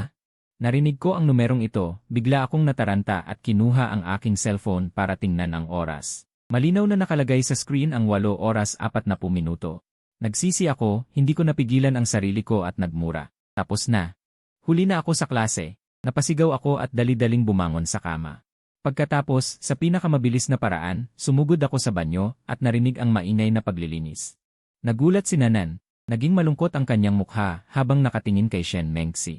Mama, anong nangyari kay Papa? Hindi napigilan ni Shen Mengxi na matawa. Pinakalma niya si Nanan at marahang sinabi, okay lang, nahuli lang sa school si Papa. Tumango si Nanan at kumindat-kindat habang nakatingin sa direksyon ng banyo. Maya-maya, sumugod ako palabas ng banyo na basa ang buhok at medyo gusot ang damit. Malinaw na nagmamadali ako at wala akong oras para mag-ayos ng maayos. Ngunit kahit na, hindi nito naapektuhan ang aking kagwapuhan. Sa halip, nagdagdag ito ng kaunting kabataan at sigla. Pinulot ko ang backpack sa sahig at sinabi, Nanan, aalis na si Papa. Makinig ka kay Mama pagdating mo sa bahay. Alam ko, makikinig ako kay Mama. Tumango si Nanan na masunurin. Paalam, Papa. Nagpadala ng flying kiss si Nanan sa akin. Agad na natunaw ang puso ko. Hindi ko na inisip pa at hinalikan ko si Nanan sa pisngi. Pagkatapos ay tumingin ako kay Shen Mengxi, ngunit nag-aalangan akong magsalita. Sa huli, sinabi ko na lang, Nanan, ipapakiusap ko sa inyo, madami. Nakita ni Shen Mengxi ang likuran ko habang tumatakbo palayo. Bahagyang lumawak ang ngiti sa kanyang mga labi, at nagkaroon ng bahagyang pamumula ang kanyang pisngi. Pagkatapos ay binuhat niya si Nanan at nagsimulang kumain ng almusal. Nakaupo si Nanan sa hapagkainan, nakatingin sa mainit na mga baozi at soy milk sa mesa. Lumuluha ang kanyang bibig. Nakita ni Shen Mengxi ang kanyang itsura at tumawa, kiniliti ang kanyang pisngi. Maliit na pusang malambot, kumain ka na. Agad na kumuha si Nanan ng baozi. Kumain siya ng paisa-isa. Nakita ni Shen Mengxi ang kanyang kaibig-ibig na itsura, at ang kanyang puso ay napuno ng kaligayahan at kasiyahan. Sa kabilang banda, tumakbo ako papunta sa gusali ng mga silid-aralan at hingal na tumakbo sa likuran ng silid-aralan. Nakita kong puno na ang silid-aralan ng mga estudyante, at ang puting-puting buhok na figura sa plataporma. Pakiramdam ko ay kinakabahan ako. Naisip kong pumasok ng palihim mula sa likuran. Ngunit sa sandaling ibinuka ko ang pinto, narinig ko ang malakas na boses ng guro. Estudyante sa likod, ano ang ginagawa mo doon? Lumabas ka. Lahat ng mga mata ay napatingin sa akin. Napahinto ako at dahan-dahang tiningala. Nakasalubong ko ang matalim na mga mata ng matandang propesor sa plataporma. Tapos na. Tinulak ng matandang propesor ang kanyang salamin at tiningnan ako mula ulo hanggang paa. Anong pangalan mo? Tanong niya. Hindi ko alam kung ano ang sasabihin. Nguje. Nang marinig ang pangalang ito, ngumiti ang matandang propesor. Alam kita. Ikaw ba ang top scorer sa Gaokao ngayong taon? Mas lalo akong nahihiya. Hindi ko masasagot kaya tumawa na lang ako. Nakita ng matandang propesor ang aking itsura. Ngumiti siya ng mas malalim at dahan-dahang sinabi, naaalala ko noong mga magulang mo ay kumuha ng klasiko. Ni minsan ay hindi sila nangahas na mahuli. Pagkasabi nito, ako ay lubos na nabigla. Ang sariling ama at ina ay kumuha ng klase ng matandang propesor na ito, at habang ako ay tulala, ang matandang propesor ay dahan-dahang nagdagdag ng isa pang pangungusap. Mukhang kailangan kong tumawag sa iyo mayong gabi at tanungin ng maayos ang iyong ina kung paano siya nagtuturo. Sige na. Maghanap ka ng maupuan. Pinunasan ko ang aking pawis, opo. Ang ganda, may takas ba sa buhay na ito? Nakita ko si Yang Wei na kumindat sa akin mula sa sulok. Hindi ko maiwasang maglakad papunta doon at umupo sa bakanting upuan sa tabi niya. Pagkaupo ko pa lang, lumapit na siya. Ibaba ang boses, ang mukha ay puno ng ngiti ng kasiyahan sa kapahamakan. Magaling ka na, ang lakas ng loob mo. Nag-absent ka sa klase ni Professor Xu sa unang linggo mo pa lang. Hindi ko maipagkakatiwala ang tiningnan ko si Yang Wei at kinuha ang baozi sa mesa at nilagay sa aking bibig. Hindi, paano ito nangyari sa'yo? Nagtatakang tanong ni Yang Wei. Hindi ka ba na-inlove kay Shen Mengxi kahapon? Nag-ensayo ka ba ng husto sa paggamit ng kamay mo pag-uwi? Tiningnan ko siya na parang idiot. Hindi ito inintindi ni Yang Wei. Umiti siya at sinabi, talaga, ano ang dahilan kung bakit ka nahuli, ang iyong pagiging estudyante?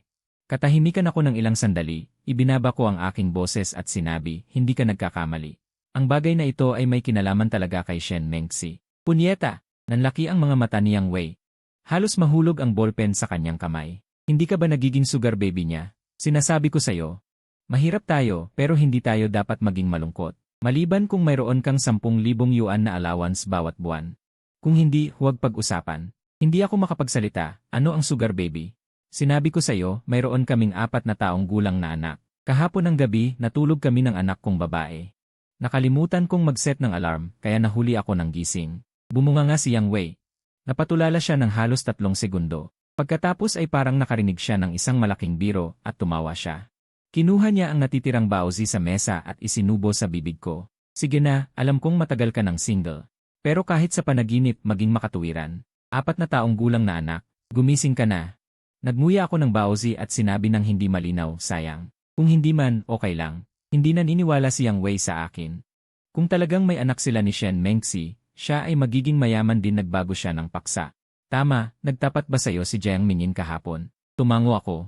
Sinabi ko, tumanggi ako. Mahusay. Biglang ngumiti si Yang Wei. Tinuro niya ako at si Yang Wei. Kayong dalawa, masaya ba ang usapan niyo sa likod? Bakit hindi niyo ipresenta ang inyong magagandang ideya sa lahat? Bigla, lahat ng tingin ay nakatuon muli sa amin. Natigilan kami ni Yang Wei at Yumuko na parang gustong ilibing ang aming mga mukha sa mga libro. Sa mga sumunod na sandali, hindi na kami nangahas na gumawa ng anumang maliit na kilos at naghintay na lamang na matapos ang klase. Nang matapos ang klase, naalala ko at ni Yang Wei na halos sabay kaming napahinga ng maluwag na may ekspresyon ng kaligtasan sa aming mga mukha. Gayunpaman, bago pa man kami tuluyang makahinga ng maluwag, estudyante na si Muje. Samahan mo ako sa opisina. Pinulot ni Guroksu ang kanyang mga libro at tinitingnan ako ng mahinahon. Mabuti, kaya kong hindi umuwi sa loob ng kalahating taon. Nagulat si Yang Wei. Pagkatapos, nagpakita siya ng labis na kalungkutan sa kanyang mukha at inakbayan ako na nagpapahid ng kanyang mga mata na tila nagdudusa. Mga luha na hindi naman talaga umiiyak. Kaibigan, pumunta ka ng mapayapa. Gagamitin ko ang pera sa iyong wallet para sa iyo. Hindi ko alam kung ano ang sasabihin, kaya itinulak ko ang kanyang kamay at pumasok sa opisina kasama si Guroksu. Paglabas ko sa opisina ni Guroksu, nalaman ko na kilala pala niya ang aking lolo, ngunit hindi ko alam na hinintay niyang umalis ako. Agad siyang nagsumbong sa aking ina. Nang makita niya akong lumabas, agad akong nilapitan ni Yang Wei. Kaibigan, sa wakas lumabas ka na. Ano ang ginawa sa iyo ni Guru Mei? Umiling ako, okay lang. Mabait naman si Guroksu. At siya ay matandang kaibigan ng aking lolo. Nagulat si Yang Wei. Ano? Mayroon ka palang ganitong koneksyon. Sige na, umalis na tayo. Nang makalayo na kami ng ilang hakbang, dalawang babae ang naglalakad papalapit sa amin. Ang isa ay nakasuot ng puting damit. Pinaliliwanag ang kanyang balat. Ang isa naman ay nakasuot ng itim na gay uniform na napakakaakit-akit. Talagang napako ang tingin ni Yang Wei sa kanila, habang ako naman ay hindi interesado pagkakita ko pa lang. Inaamin ko na napakaganda ng dalawang babae, ngunit hindi sila kasing ganda ni Mengxi sa bahay. Sige na, huwag ka nang tumingin. Umalis na tayo, wala kang panlasa. Nagbigay sa akin ng masamang tingin si Yang Wei. Sila ang sikat na mga kagandahan sa departamento ng sining ng ating paaralan. Ang nakasuot ng puti ay si Chu Yuyu, at ang nakasuot ng itim sa tabi niya ay si Xia Sining. Bago pa man matapos ang pagpapakilala ni Yang Wei, malayo na ako. Hindi ko talaga gustong tingnan ang ano paman. Gusto ko lang umuwi agad at makita si Lolo. Hindi ko alam kung ano ang ginagawa ni Lolo sa bahay, kung nakikinig ba siya sa nanay ko. Kung namimiss niya ba ang tatay niya. Nakita ni Yang Wei na naglalakad ako nang hindi lumingon, kaya mabilis siyang tumakbo para habulin ako. Noong kami ay dumaan sa dalawang babae, ang babaeng nakasuot ng puting damit ay bahagyang tumigil. Ang kanyang tingin ay napako sa aking papalayo na likuran, ang kanyang kilay ay bahagyang kumunot, at mayroong bakas ng pagpigil at pagkontrol sa kanyang mga mata.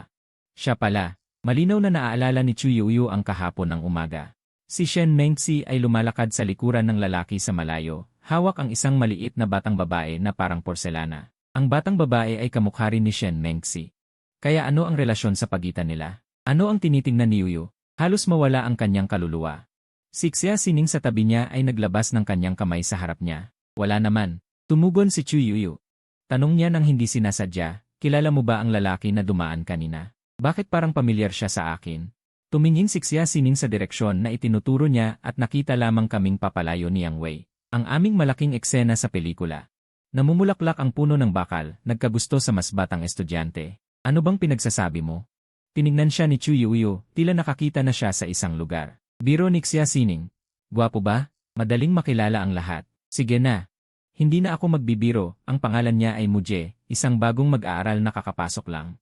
Siya rin ang nanguna sa college entrance examination ngayong taon. Tumingin si Chu Yuyu sa aking papalayo na likod, mahaba ang tingin na hindi bumalik. May iniisip sa puso. Nang makita ni Xia Sining ang kanyang hitsura, hindi napigilang tanungin siya. Nandyan pa rin siya at nakatingin pa rin na wala na ang kaluluwa niya. Bumalik sa katinuan si Chu Yuyu. May bahid ng hindi napapansing emosyon sa kanyang mukha. Umiling siya at naghandang umalis. Uy, hindi ba tayo naghahanap ng tao? Hinawakan siya ni Xia Sining. Medyo nagtataka. Ngumisi si Chu Yuyu ng bahagya. Nahanap ko na. Nang marinig ito, nanlaki ang mga mata ni Xia Sining.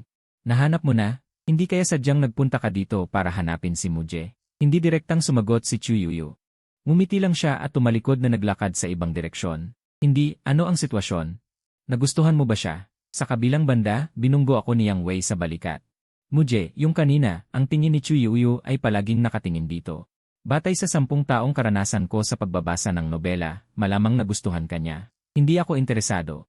Paano naman ako magiging ganun kakakit-akit? Siguro dahil ako ang nanguna sa college entrance examination ngayong taon at mas binibigyan ng pansin ang mga bagong mag-aaral. Kaya 2 beses lang siyang tumingin. Ngumiwi si Yang Wei at nagpalit ng paksa. Tama, hindi ka pupunta sa internet cave mamayang hapon para maglaro ng dalawang laro. Hindi. Kailangan kong umuwi. Pagkatapos ng lahat, may asawa at anak na naghihintay. Sino ang may oras para maglaro? Hindi na nag-isip pa si Yang Wei. Pumaway siya at nagpaalam sa akin. Sa sandaling ito, sa loob ng apartment, sina Inay ay naglalaro kasama ang malambot na si Nairong. Sa malapit na sofa, si Shen Mengxi ay abala sa pagproseso ng trabaho sa kanyang laptop. Ang malumanay niyang tingin ay paminsan-minsan ay napupunta sa kanyang naglalaro na anak na may malumanay na ngiti sa kanyang labi. Nanay! Biglang iniangat ni Inay ang kanyang maliit na mukha at nagtanong na may boses bata, kailan uwi si tatay? Gutom na si Inay. Tiningnan ni Shen Mengxi ang orasan, halos alas 12 na. Hindi pa siya nakakauwi. Automatiko niyang inabot ang telepono sa coffee table. Gustong itanong kung uwi siya para kumain. Ngunit huminto ang kanyang kilos. Naalala niya na hindi pa niya na-save ang numero ko. Tinusot ni Shen Mengxi ang kanyang noo. Mukhang kailangan kong gumawa ng tanghalian ng mag-isa. Sumandal siya sa laptop at nagtungo sa kusina. Pupunta ka ba sa kusina, nanay? Nakita ni Inay ang kilos ng kanyang nanay, biglang naalala ang pansit na niluto ng kanyang nanay kahapon ng tanghali. May bahid ng hindi napapansing pagkabahala sa kanyang malalaking mata. Dali-daling bumangon ang bata mula sa carpet at tumakbo papunta kay Shen Mengxi gamit ang kanyang maliliit na binti. Hinawakan niya ang aking paa gamit ang kanyang maliit na kamay, Inay. Hindi naman masyadong gutom si nanay. Makakapaghintay pa si nanay. Tinignan ni Shen Mengxi ang kanyang anak na babae na alam ang tama at nahirapan siyang isipin. Akala niya ay nag-aalala si nanay para sa kanya. Ayaw niyang mapagod ako. Mahinahong hinaplos niya ang tuktok ng ulo ng kanyang anak na babae. Mabait ka, nanay. Baka may kailangan pa si tatay. Mabilis na matatapos ni Inay ang pagluluto. Maglalaro muna tayo kasama si Nailong, okay? Habang nakatingin sa likod ng kanyang ina na papasok sa kusina, napabuntong hininga si nanay at nagsalubong ang kanyang mga kilay. Muli na namang magugutom si nanay. Binuksan ni Shen Mengxi ang pinto ng refrigerator at nakita niyang kakaunti lang ang mga pagkain kilala niya. Pagkatapos ay tahimik niyang isinara ang pinto ng refrigerator at sa wakas ay binuksan ang kalapit na cupboard at naghanap. Isang pakete ng noodles na nakalagay sa sulok. Napabuntong hininga ito. Kinuha niya ang noodles at binuhusan ng tubig. Sinindihan ang apoy. Mabilis ang kanyang kilos. Hindi nagtagal. Malaki ang palayok ng mainit na sabaw ng noodles ay naluto na. Maingat na inilapag ni Shen Mengxi ang palayok sa hapagkainan. Nanay, kain ka na. Umupo si nanay sa hapagkainan at tiningnan ang walang langis na noodles sa kanyang mangkok. Nagsalubong muli ang kanyang mga kilay.